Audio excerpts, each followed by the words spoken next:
25장. 아브라함이 다시 아내를 얻었는데 그녀의 이름은 고드라였습니다.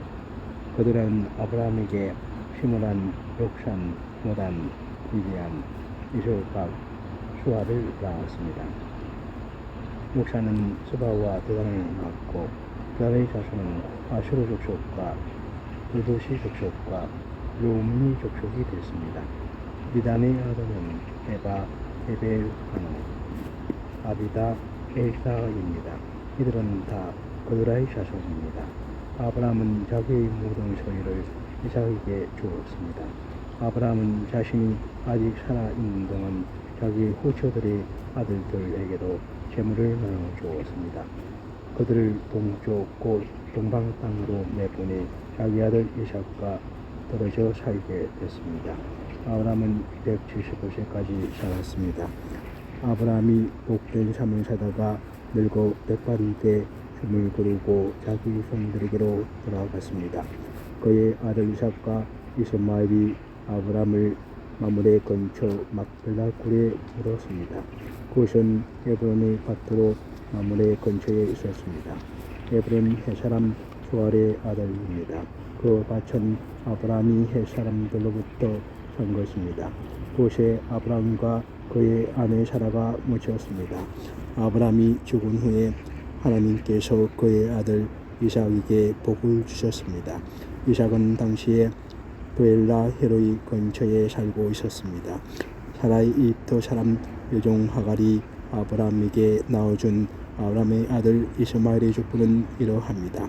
이스마엘의 아들들의 이름을 그 태어난 순서대로 나열해보면 이스마엘의 맏아들 느바욕과 게달과 아브엘과 미삭과 미스마와 두마와 마사와 하닥과 테마와 여둘과 나비쇼와 게도마입니다. 이들이 이스마엘의 아들들입니다. 이들의 이름은 마을과 고이별 이름이며 이 사람들이 세운 열두 부족의 지도자들의 이름이기도 합니다. 이스마엘은 137세까지 살다가 숨을 거두고 자기 유산들에게로 돌아갔습니다. 그들은 하일라에서부터 슐에 이른 지역에 퍼져서 살았습니다. 슐은 이집트의 동쪽 아시아로 가는 길에 위치해 있었습니다. 이스마엘의 자손은 자기의 모든 형들의 맞은편에 살았습니다. 아브라함의 아들 이삭에 대한 기록은 이러합니다. 아브라함이 이삭을 낳았습니다. 이삭은 40세에 바단 아람의 아람 사람 보드위의 딸이며 아람 사람 나반의 여동생인 리브가를 자기 아내로 맞이했습니다. 이삭은 자기 아내가 임신하지 못해서 그녀를 위해 여호와께 간구했습니다. 그러자 여호와께서 그의 간구를 들어주셔서 그의 아내 리브가가 임신하게 됐습니다. 그런데 배 속에서 두 아이가 새로 싸웠습니다.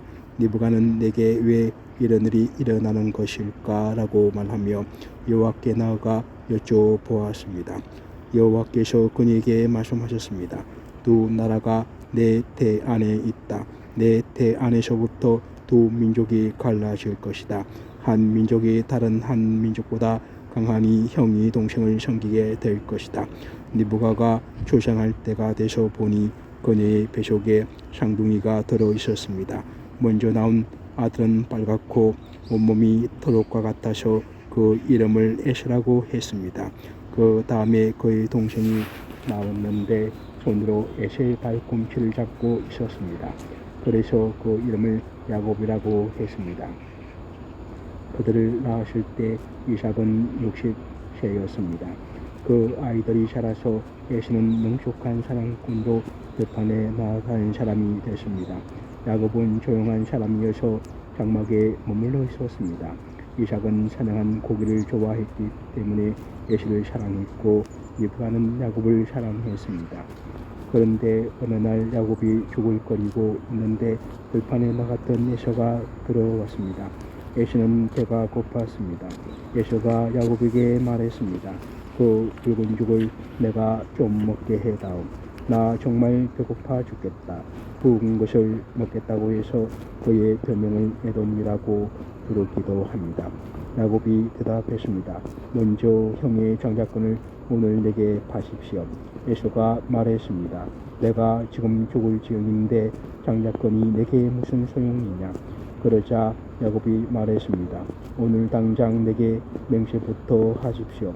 에서가 맹세를 하고 야곱에게 자기 장자권을 팔았습니다. 그제야 야곱이 에서에게 빵과 붉은 죽을 주었습니다. 에서는 먹고 마신 후 일어나 가버렸습니다. 이처럼 에서는 자기 장자권을 소홀히 여겼습니다.